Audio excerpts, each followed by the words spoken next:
சேலம் மாவட்டம் எடப்பாடி பயணியர் மாளிகையில் அதிமுக பொதுச் செயலாளரும் சட்டப்பேரவை எதிர்க்கட்சித் தலைவருமான எடப்பாடி கே பழனிசாமி அவர்கள் செய்தியாளர்களுக்கு பேட்டியளித்து வருகிறார். அதன் நேரலை காட்சிகளை பார்க்கலாம்.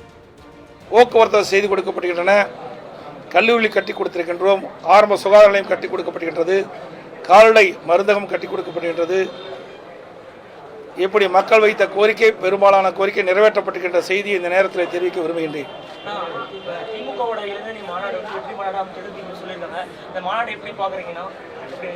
உங்கள் ஊடகத்தின் வாயிலாக, பத்திரிகையின் வாயிலாக பார்த்தேன்.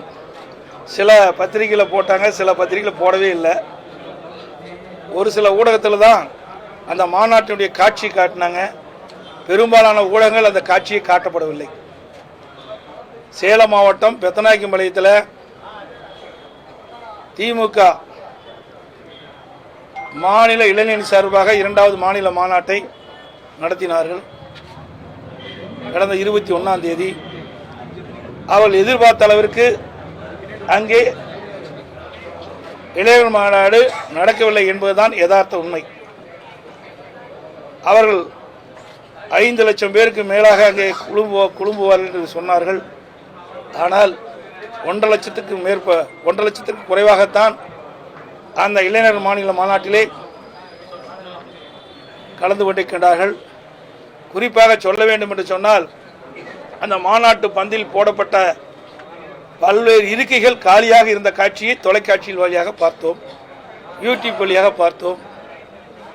அதே போல அனைத்து இந்திய அண்ணா திராவிட முன்னேற்ற கழக மாநாடு மதுரையில் நடைபெற்றது.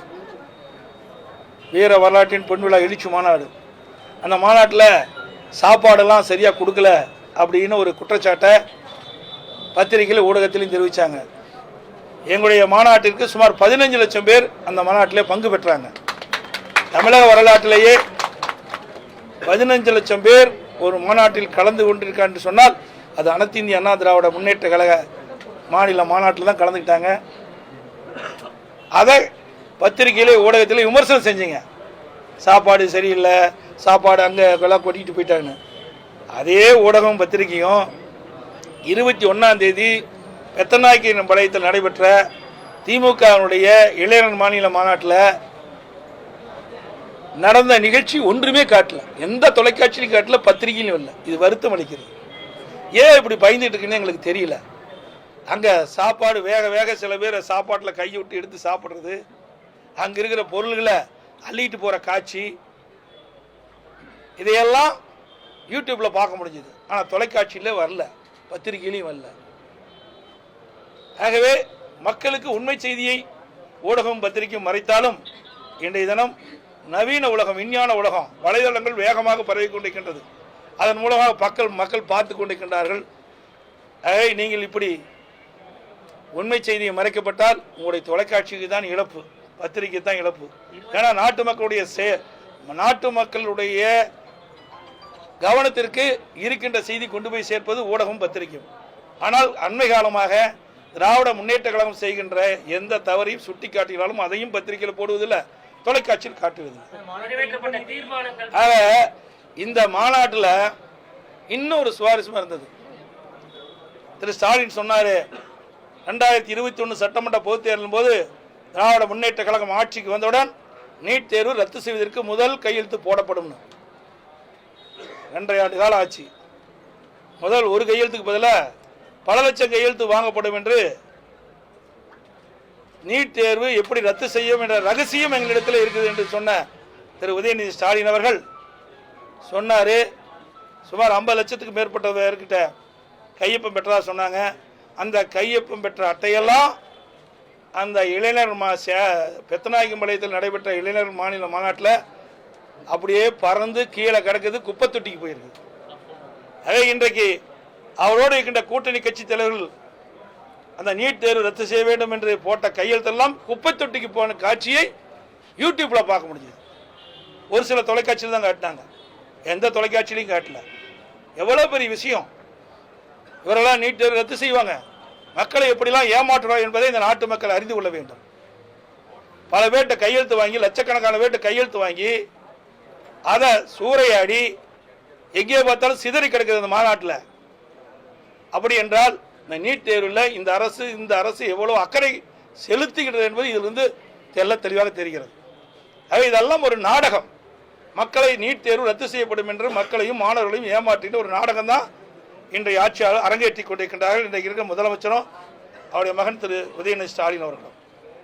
அதே போல பல தீர்மானத்தை பற்றி இங்கே கேட்டீங்க. ஒரு தீர்மானம் கூட மக்களுக்கு பயன்படுகின்ற தீர்மானம் இல்லை.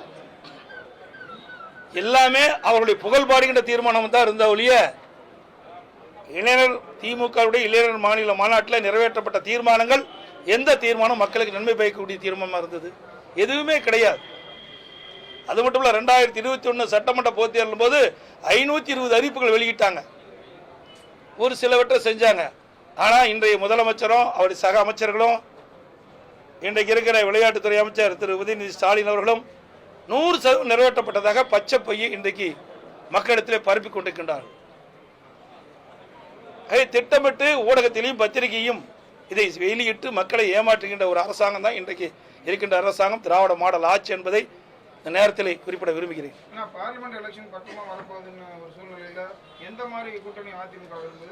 நிச்சயமாக கூட்டணி அமைகின்ற பொழுது உங்களை எல்லாம் அழைத்து பேசுவோம். அது எப்படி வெளிக்கிற சொல்ல முடியுமா? கூட்டணியெல்லாம் பேசப்பட்டு வருகிறது. ஆகவே கூட்டணி என்பது அந்தந்த சூழ்நிலைக்கு தக்கவாறு அமைக்கப்படுவது. அதே அனைத்து இந்திய அண்ணா திராவிட முன்னேற்ற கழகம் சரியான முறையிலே கூட்டணி அமைக்கப்படும். தேர்தல் அறிக்கை தயாரிக்கும் பணி தொடங்க போறாங்க. ஆமா, இதுல வந்து மாநில நாளை தினம் அனைத்து இந்திய அண்ணா திராவிட முன்னேற்ற கழகம் தலைமை அறிவிக்கப்பட்ட அனைத்து இந்திய அண்ணா திராவிட முன்னேற்ற கழகத்தின் நாடாளுமன்ற தேர்தலை ஒட்டி தேர்தல் அறிக்கை தயாரிக்கிற பணி துவங்குகிறது. இதுல மாநில உரிமை மீட்பு அப்படிங்கிற ஒரு விஷயத்தை திமுக முன்வச்சிட்டு இருக்காங்க. இதுல அதிமுகவுடைய நிலைப்பாடு, அதாவது தேர்தல் அறிக்கை தயாரிக்கின்ற பணி இப்போ சொல்லிட்டா அது ரகசியமே இருக்காது. மாநில உரிமை மீட்பு எதையுமே இப்ப சொல்ல முடியாது. தேர்தல் அறிக்கை எல்லா பத்திரிகையும் அழைத்து கொடுக்கப்படும். தேர்தல் அறிக்கை தயாரிக்கின்ற பணி இப்பொழுது ஆரம்பிக்கப்பட்டுகின்றது. எங்களுடைய தேர்தல் அறிக்கை குழு அந்த பணி துவங்கி இருக்கின்றது. நாளை தினம் அது சிறப்பாக நடைபெறும். நீங்கள் எண்ணுகின்ற அளவிற்கு மக்களுக்கு எது நன்மை கிடைக்கின்றவோ, எது நம் உரிமை மீட்போமோ அதையெல்லாம் அதில் இடம்பெறும். இந்திய கூட்டணியில வந்து அங்க இருக்க கூட்டணி கட்சிக்குள்ளேயே குழப்பம் இருக்குன்னு அதுக்கேற்ற போல இந்த மேற்கு வங்கத்துல மம்தா பானர்ஜி தனித்து போட்டிட்டாங்க. அதே போல பஞ்சாப்லையும் தனித்து போட்டின்னு ஆம் ஆத்மி சொல்லிட்டாங்க. இப்ப அந்த கூட்டணி நிலைப்பாடு பத்தி உங்க கருத்து? இதை நான் ஏற்கனவே பல முறை தொலைக்காட்சியிலையும் சொல்லிட்டேன், பத்திரிகை வேலையும் சொல்லிட்டேன். 26 கட்சிகள் வெவ்வேறு கொள்கை கொண்டு கருத்துக்கள் கொண்ட கட்சிகள்லாம் ஒன்றாக இணைந்து தான் இந்திய கூட்டணி என்ற ஒரு அமைப்பை ஏற்படுத்துகின்றது. அது எப்படி சரியா இருக்கும்? நான் ஏற்கனவே சொல்லிக்கிட்டு இருந்தேன், பத்திரிகையிலையும் ஊடகத்திலையும் அது வெளியே கொண்டு வந்தீங்க. ஒவ்வொரு கட்சியுடைய கொள்கை வெவ்வேறாக இருக்குது, கருத்துக்கள் வெவ்வேறாக இருக்கின்றது. அதன் அடிப்படையில் அவர்கள் ஒன்றாக இணைந்து செயல்படுவது கடினம். அது எதிர்பார்த்த ஒன்று தான். அது நிறைவேறாது என்று நல்லாக தெரியும். இருந்தாலும் அந்த கூட்டணியை அமைப்பதற்காக முயற்சி செய்தார்கள். இன்றைய தினம் நீங்கள் மேற்கு வங்க முதலமைச்சர் மம்தா அவர்கள் இந்த இந்திய கூட்டணியிலிருந்து விலகிவிட்டதாக செய்திகள் வெளிவந்திருக்கின்றன. அதே போல் கெஜ்ரிவால் அந்த கட்சியும் சில மாநிலத்தில் நாங்களும் கூட்டணியிலிருந்து விலகுவதாக பத்திரிகை செய்தி ஊடக செய்தி வெளிவந்து கொண்டிருக்கின்றன. இன்னும் காலம் இருக்கின்றது. யாரெல்லாம் வெளியே போவாங்கன்னு பொறுத்திருந்து பார்ப்போம். அந்த மாநாட்டில் வந்து அந்த பொதுச்செயலாளர் திமுக பொதுச்செயலாளர் வந்து அடுத்த 100 ஆண்டுகளுக்கு வந்து உதயநிதி வந்து கட்சி வழிநடத்துவதற்கு திறமை இருக்கு அப்படின்னு சொல்லி பேசியிருந்தாரு. அது இல்லாமல் வந்து இதில் இன்ப நிதி அவருடைய மகனும் வந்து கலந்துட்டாங்க. இப்படி பார்க்கும்போது திமுக எதிர்காலம் எப்படி இருக்கு நினைக்கிறீங்க? பிரம்மாண்டமாக இருக்குது. அந்த இளைஞர் மாநாட்டை பார்த்தாவே இருக்குதுல்ல, இளைஞருடைய அதாவது தமிழகத்தினுடைய எதிர்காலம் எப்படி இருக்குது என்பதை அந்த இளைஞர் மாநாட்டில் தெரிவிச்சுட்டாங்க. ஆங்காங்கே சீட்டாடுவது, ஆங்காங்கே மது அருந்துவது, ஆங்காங்கே மாநாட்டிலே தூங்குவது. ஆகவே இப்படிப்பட்ட நிகழ்ச்சியெல்லாம் பார்த்தோம். மிக சிறப்பாக இருக்குது. இப்படிப்பட்ட மாநாட்டில் நாட்டுடைய வளர்ச்சி பிரம்மாண்டமாக இருக்குது. இப்போ போக்குவரத்து தொழிலாளர்கள் அண்மையில் வந்து வேலை நிறுத்தம் செய்தாங்க. ஆனால் ஜெர்மன் அரசோட சப்போர்ட்டோட 543 புதிய பேருந்துகளை வந்து கொள்முதல் செய்யறதுக்கு தமிழக அரசு தயாராகிட்டு இருந்துங்கிறாங்க. இது ஏற்கனவே அனைத்து இந்திய அண்ணா திராவிட முன்னேற்ற கழக அரசு இருக்கின்ற பொழுது ஜெர்மன் நாட்டோட போடப்பட்ட ஒப்பந்தம். இவர்கள்லாம் வந்து ஒன்று புதுசாக கொண்டு வரல. அதிமுக ஆட்சி இருக்கின்ற பொழுது ஜெர்மன் நாட்டோடு தமிழ்நாட்டிற்கு தேவையான பேருந்துகள் வாங்குவதற்கு முயற்சி எடுக்கப்பட்டு ஒப்பந்தமெல்லாம் செய்யப்பட்டது. அதைத்தான் இப்போ செய்கிறாங்க. புதுசாக எதுவும் வாங்கலை. அது மட்டும் இல்லை, இவர்கள் ஆட்சிக்கு வந்ததிலிருந்து ஒவ்வொரு ஆண்டும் போக்குவரத்து மானிய கோரிக்கை கொள்கை விளக்க குறிப்பில் குறிப்பிடுவாங்க. இந்த ஆண்டு 5000 பேருந்துகள் புதுசாக வாங்கப்படும். 3 ஆண்டு திருப்பி தான் சொல்லிட்டு இருக்கிறாங்க. இது வரைக்கும் ஒரு பேருந்து கூட வாங்கினா தெரியல. 2 நாளைக்கு முந்தி நாங்கள் பத்திரிகையில் பார்த்தா ஒரு 100 பேருந்து புதிதாக வாங்கி இதாக தெரிவிச்சிருக்கிறாங்க. அது உண்மையாக பொய்யான்னு கூட தெரியல. ஆனால் அவர்கள் அறிவிப்புக்கும் நிறைவேற்றப்பட்டதுக்கும் முரண்பாடு இருக்கின்றன. ஒவ்வொரு ஆண்டும் போக்குவரத்து மானிய கோரிக்கை நடைபெறுகின்ற பொழுது போக்குவரத்து மானிய கொள்கை விளக்க குறிப்பில் ஒவ்வொரு ஆண்டும் 5000 பேருந்துகள் வாங்கப்படும் என்று அதே பல்லவித்தான் பாடிட்டு இருக்காங்க. பஸ் மட்டும் வாங்கின பாட்டை காணும். அதிமுக ஆட்சி இருக்கும்போது 15000 பேருந்துகளை வாங்கி கொடுத்தோம். அது மட்டும் இல்லை, ஒவ்வொரு பேருந்துக்கும் ஒரு குறிப்பிட்ட காலம் நிர்ணயிக்கப்பட்டது. இத்தனை ஆண்டு தான் பேருந்து இயக்கப்படும். அதாவது மப்சல் பேருந்து, நகர பேருந்து இத்தனை ஆண்டு, விரைவு பேருந்து இத்தனை ஆண்டு நிர்ணயிக்கப்பட்டது. இவ்வளவு கிலோமீட்டர் தான் இயக்க வேண்டும் என்றெல்லாம் நிர்ணயிக்கப்பட்டது. அதையெல்லாம் கூடுதல் ஆண்டுகளை நீடித்தும் கூடுதலாக கிலோமீட்டர் அதை போக்குவரத்தை இயக்குவதற்கும் இவர்களெல்லாம் மாற்றி அமைச்சிருக்கிறாங்க. இப்படி மாற்றி அமைக்கிற காரணத்தில் தான் போக்குவரத்து நிர்வாகமே முற்றிலும் செயலிழந்து காட்சி அளிக்கிறது. அங்கங்கே பஸ் நின்று போயிடுது, பேட்டரி இல்லை, டயர் இல்லை, இப்படி குறைபாடுகள் அதிகமாக இருக்குது. பல இடத்துல ஒழுகுது, பேருந்து ஒழுகுது. அதையெல்லாம் தொலைக்காட்சியிலையும் பத்திரிகையில் நாங்கள் பார்க்குற காட்சி. இந்த ஆட்சி பொறுத்த வரைக்கும் ஒரு செயலற்ற ஆட்சி தான் நடைபெற்று கொண்டிருக்கின்றது. திறமையற்ற ஒரு பொம்மை முதலமைச்சர் ஆளுகின்ற காரணத்தினால எந்த நிர்வாகமும் சரியில்லாத ஒரு சூழ்நிலை ஏற்பட்டிருக்கு என்பதை இந்த நேரத்தில் சுட்டி காட்டுறேன். போக்குவரத்து தொழிலாளர்களுக்கு பல்வேறு வாக்குறுதிகள் கொடுத்தாங்க. 2021 சட்டமன்ற தேர்தலின் போது திராவிட முன்னேற்ற கழகம் ஆட்சிக்கு வந்த உடனே போக்குவரத்து தொழிலாளர்கள் வைத்த கோரிக்கை 100% நிறைவேற்றப்படும் சொல்லி இன்னும் எதுவுமே நிறைவேற்றல. பலமுறை பேச்சுவார்த்தைக்கு அழைக்கிறேன்னு சொல்லி அழைச்சாங்க. ஆனால் பேச்சுவார்த்தையில் தோல்விதான் காண முடிஞ்சது. இப்பொழுதும் பேச்சுவார்த்தையை தள்ளி வச்சிருக்கிறாங்க.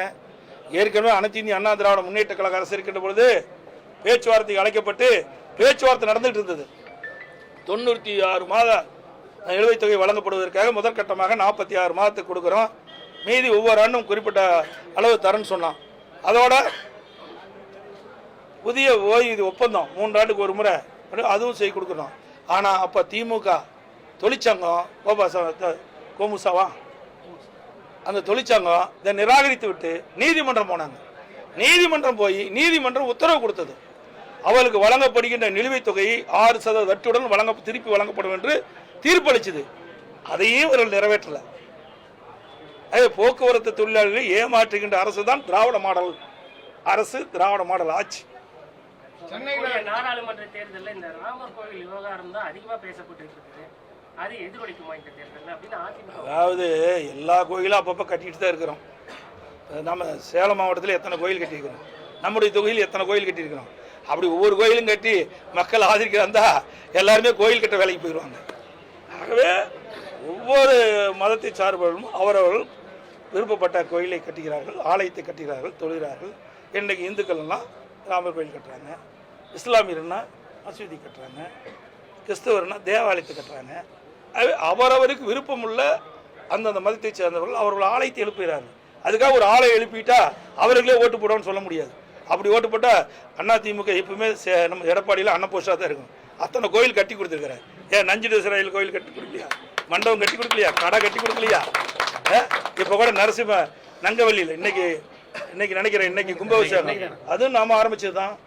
எத்தனை கோயில், நிறைய கோயிலுக்கு அடிக்கல் நாட்டப்பட்டு கும்பாபிஷேகம் செஞ்சுருக்கிறோம். அது அனைத்து இந்திய அண்ணா திராவிட முன்னேற்ற கழக ஆட்சியில் தான்.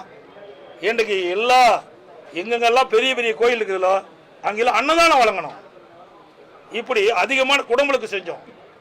அனைத்து இந்திய அண்ணா திராவிட முன்னேற்ற கழக ஆட்சியில் தான் இன்றைக்கு ஆலயங்கள் எல்லாம் புதுப்பிக்கப்பட்டது. தேவாலயங்களுக்கெல்லாம் சிறப்பு நிதி கொடுத்தோம் பழுது பார்க்க. அதேபோல மசூதிகளாம் சிறப்பு பழுது பார்க்க நாங்கள் நிதி கொடுத்தோம். இப்படி அனைத்து இந்திய அண்ணா திராவிட முன்னேற்ற கழகத்தை பொறுத்த வரைக்கும் மதத்துக்கும் ஜாதிக்கும் அப்பாற்பட்ட கட்சி, எல்லா மதத்திற்கும் சமமாக கண்ணோட்டத்தோட நாங்கள் செயல்பட்டோம். நான் சொல்றேன் திருப்பி நீங்க அதையே தான் கேட்கறீங்க. அதாவது இந்த மதம் அவர்களுக்கு புனிதமானது. அங்கங்க கோயில் கட்டுறாங்க, அவர்கள் வணங்குறாங்க. இது எல்லாத்துக்கும் பொதுவானது. நம்முடைய நாடு இன்னைக்கு இந்திய நாடு என்பது பல்வேறு மதங்கள், பல்வேறு ஜாதி கொண்ட அமைப்பு. அந்தந்த மதத்தர் அவர்கள் ஆலயங்கள் எழுப்புகிறார்கள், தேவாலயங்கள் எழுப்புகிறார்கள், மசூதி எழுப்புகிறார்கள். அவரவர்களுக்கு பிரியப்பட்டமாறு கடவுளை பிரார்த்தனை செய்கிறார். அதுக்காக ஒரு கோயில் கட்டினா எல்லாமே அவர் பக்கம் போயிடுவாங்க என்பது தவறான கருத்து. சென்னையில படிப்புக்காக ஒரு திமுக சட்டமன்ற உறுப்பினர் வீட்டில் வேலை செஞ்ச ஒரு பெண் குழந்தை இன்னைக்கு அறிக்கை வந்திருக்குது. ரொம்ப வந்து அனைத்து இந்திய அண்ணா திராவிட முன்னேற்ற கழகத்தின் சார்பாக நீங்க சொன்ன மாதிரி ஒரு சட்டமன்ற உறுப்பினர் வீட்டில் ஒரு மாணவி அங்கு இருக்கின்ற வீட்டு வேலை செய்வதற்காக அந்த மாணவி சேர்க்கப்பட்டு அவர் பணிவிடை செய்து கொண்டிருக்கின்ற பொழுது பல்வேறு துன்பத்திற்கு ஆளாகியிருக்கின்றார்கள். இந்த அரசு சரியான முறையிலே நடவடிக்கை எடுக்காத காரணத்தினால் அந்த மாணவி காவல் நிலையத்தில் புகார் கொடுத்தும் அந்த புகாரின் அடிப்படையிலே வழக்கு தான் பதிவு செய்திருக்கிறார் ஒழிய அதுக்கு சம்பந்தப்பட்டவர்களை இதுவரை கைது செய்யவில்லை. அதற்கு காரணம் அவருடைய சட்டமன்ற உறுப்பினுடைய மகன் மருமகன் இருக்கின்ற காரணத்தினாலே இந்த அரசு உரிய நடவடிக்கை எடுக்காத காரணத்தினாலே அனைத்து இந்திய அண்ணா திராவிட முன்னேற்ற கழகத்தின் சார்பாக வருகிற 1/2/2024 அன்று அனைத்து மாவட்டங்களிலும் அனைத்து இந்திய அண்ணா திராவிட முன்னேற்ற கழக அமைப்புள்ள மாவட்ட தலைநகரங்களில் கண்டன ஆர்ப்பாட்டம் நடத்தப்படும். சொத்து குவிப்பு வழக்கில் முன்னாள் முதல்வர் ஜெயலலிதா உருவாக்கத்தில் பறிமுதல் செய்யப்பட்ட பொருட்களை வந்து தமிழகத்தில் ஒப்படைக்க சொல்லி சிபிஐ நீதிமன்றம் உத்தரவு. அது நீதிமன்ற தீர்ப்பு. நீதிமன்ற தீர்ப்பில் நாம் எப்படி கருத்து சொல்ல முடியும்? நீதிமன்றத்துக்கு ஒரு தீர்ப்பு வழங்கியிருக்குது. எல்லாமே நீதிமன்ற தீர்ப்பின்படி தான் நடைமுறைப்படுத்தும். அதில் யாரும் தலையிட முடியாது. குடியரசு தின தேநீர் விருந்தை வந்து வழக்கம் போல திமுக கூட்டணி கட்சிகள் புறக்கணிச்சிருக்கிறாங்க. குடியரசு தினத்தில் ஆளுநர் அது அவருடைய விருப்பம். நீங்கள் அவர்கிட்ட கேட்கணும். அவர்கிட்ட கேட்கின்ற கேள்வி என்கிட்ட கேட்டால் எப்படி பதில் கிடைக்கும்? அனைவருக்கும் மாலை வணக்கம், நன்றி. பொறுத்த வரைக்கும் இது அனைத்து இந்திய அண்ணா திராவிட முன்னேற்ற கழக ஆட்சியில் கொண்டு வரப்பட்ட திட்டம். அவசர கதியில் திறந்துட்டாங்க. அந்த அந்த பேருந்து நிலையத்தை முறைப்படி திறந்திருக்கணும். அதில் என்னென்ன வசதி இருக்குது, என்னென்ன குறைபாடு இருக்குது, அதையெல்லாம் சரி செஞ்சு திறந்திருக்கணும்.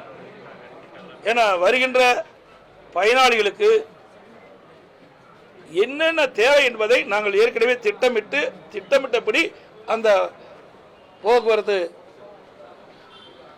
பணிமணியை நாங்கள் வந்து சரி போக்குவரத்து பேருந்து நிலையத்தை நாங்கள் வடிவமைச்சோம். ஆனால் இந்த அரசாங்கம் தனி கவனம் செலுத்தாமல் வேகமாக துரிதமாக அவசர கதியில் திறந்த காரணத்தினால் தான் இன்றைக்கு மக்கள் அவதிப்பட்டு கொண்டிருக்கிற காட்சி பார்க்கணும். எல்லாமே அவசர கதி, எதையுமே முழுமையாக கவனம் செலுத்தி செயல்பாடு இல்லை. அதான் முதல்ல செயலற்ற அரசாங்கம், நிர்வாக திறமையற்ற அரசாங்கம். அப்படி இருக்கின்ற பொழுது இப்படித்தான் நடக்கும். சேலம் மாவட்ட